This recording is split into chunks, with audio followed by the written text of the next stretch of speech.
Hello guys, today we see how petroleum refinery works. Petroleum refinery कैसे काम करती हैं। तो पेट्रोलियम रिफाइनरी में क्रूड ऑयल को ट्रीट किया जाता है और फिर इससे हम LPG, petrol, diesel, kerosene etcetera हम प्राप्त करते हैं। तो क्रूड ऑयल क्या होता है, हमारा कार्बन और हाइड्रोजन का रेशियो होता है, हाइड्रोकार्बन होता है क्रूड ऑयल, जिसमें कि कार्बन हमें 83 to 87% और हाइड्रोजन हमारा 10 to 14% होता है। कार्बन और हाइड्रोजन के अलावा क्रूड ऑयल में सल्फ़र, नाइट्रोजन, ऑक्सीजन और मेटल्स भी रहते हैं। तो सब क्रूड ऑयल क्या होता है, हैवी क्रूड ऑयल और लो क्रूड ऑयल होता है। हैवी क्रूड ऑयल की डेंसिटी हमारी 20 to 20 डिग्री होती है। API अमेरिकन पेट्रोलियम इंस्टीट्यूट के अकॉर्डिंग हैवी क्रूड ऑयल की डेंसिटी हमारी 20 से 22 डिग्री होती है, जो कि हमें मैक्सिको, माया और वेनेजुएला से प्राप्त होता है। क्रूड ऑयल मेनली हमारा दो टाइप का होता है, हाई सल्फ़र क्रूड ऑयल और low sulphur crude oil. High sulphur crude oil हमारा 0.58% से अधिक जिसमें सल्फ़र होता है जिस क्रूड ऑयल में, वह हमारा हाई सल्फ़र क्रूड ऑयल कहलाता है। और जिसमें हमारा सल्फ़र वेट परसेंट 0.5 से कम होता है वह हमारा लो सल्फ़र क्रूड ऑयल कहलाता है। हम हाई सल्फ़र क्रूड ऑयल को मिडिल ईस्ट कंट्रीज से प्राप्त करते हैं, लाइक सऊदी अरब, कुवैत, अरब लाइट, इराक, ईरान, अरब हैवी, और ये क्या है, बेशरा, अपर जुकान और अबू धाबी। इन सब कंट्रीज से, ये सब मिडिल ईस्ट कंट्रीज़ हैं, यहाँ से हम हैवी सल्फ़र क्रूड ऑयल प्राप्त करते हैं। इसी तरह लो सल्फ़र क्रूड ऑयल को हम बॉम्बे लाइट नाइजीरिया से, गिरेसोल अंगोला से, मस्बेन अबू धाबी से और लेबियन लो सल्फ़र क्रूड ऑयल हम मलेशिया से प्राप्त करते हैं। हाइड्रोकार्बन्स मेनली क्या होते हैं, हाइड्रोकार्बन मेनली हमारे पैराफिनिक और ओलिफिनिक होते हैं। पैराफिनिक हमारा सिंगल चेन कार्बन होती है, सिंगल चेन कार्बन, और ओलिफिनिक में हमारे जो है ये डबल बॉन्ड चैन होती है कार्बन की, ये हमारा डबल बॉन्ड चैन कार्बन की इसमें ओलिफिनिक में होती है।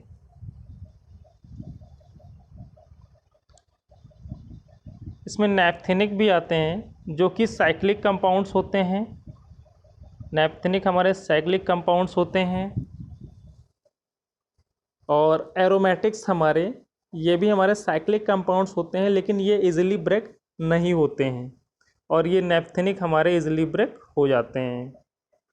पैराफिनिक हमें बॉम्बे हाई से प्राप्त हो जाता है, और नैप्थेनिक और एस्फॉल्टिक क्रूड ऑयल हमें आसाम से मिलता है।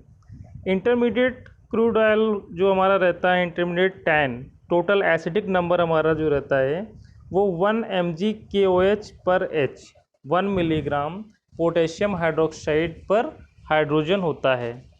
तो सबसे पहले हम क्रूड ऑयल को रिफाइनरी में CDU, क्रूड डिस्टिलेशन यूनिट में ट्रीट करते हैं।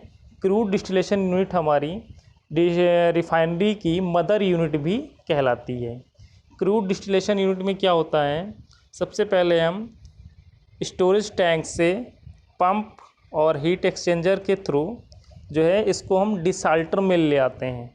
क्रूड ऑयल को डिसाल्टर में लाते हैं 120 to 130 डिग्री सेल्सियस पे, जहाँ पे डिसाल्टर में हम कैल्शियम, मैग्नीशियम और मेटल्स का रिमूवल करते हैं।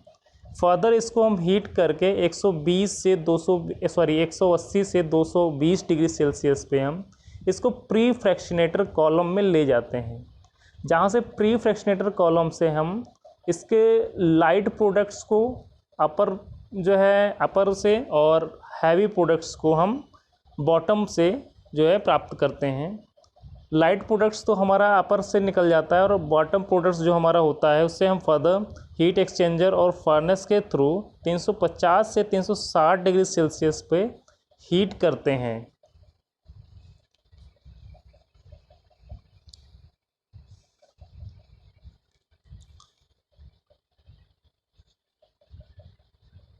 तीन 350 से 360 डिग्री सेल्सियस पे हीट करने के बाद प्री फ्रैक्शनेटर कॉलम से जो अपर प्रोडक्ट निकलता है उससे हम स्टेबलाइज़र कॉलम में ले जाते हैं। स्टेबलाइज़र कॉलम से अपर प्रोडक्ट के रूप में हमें फ्यूल गैस प्लस एलपीजी प्राप्त हो जाता है और बॉटम प्रोडक्ट के रूप में हमें स्टेबलाइज्ड नैफ्था मिलता है।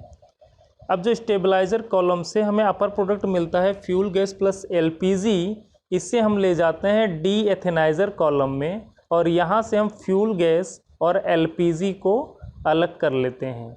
एलपीजी जो हमें बॉटम प्रोडक्ट मिलता है इसे हम डी प्रोपेनाइज़र कॉलम में ले जाते हैं और यहाँ से हम अपर प्रोडक्ट के रूप में प्रोपेन और बॉटम प्रोडक्ट के रूप में ब्यूटेन को अलग कर लेते हैं।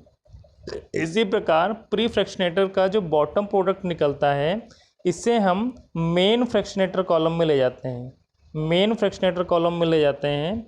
यहाँ से मेन फ्रैक्शनेटर कॉलम से जो अपर प्रोडक्ट हमारा निकलता है जिसका IBP 140 डिग्री सेल्सियस है, इसे हम ले जाते हैं नैफ्था स्प्लिटर यूनिट और नैफ्था डिसफॉल्टिंग कॉलम बोलते हैं, जिसमें हम इसको ले जाते हैं।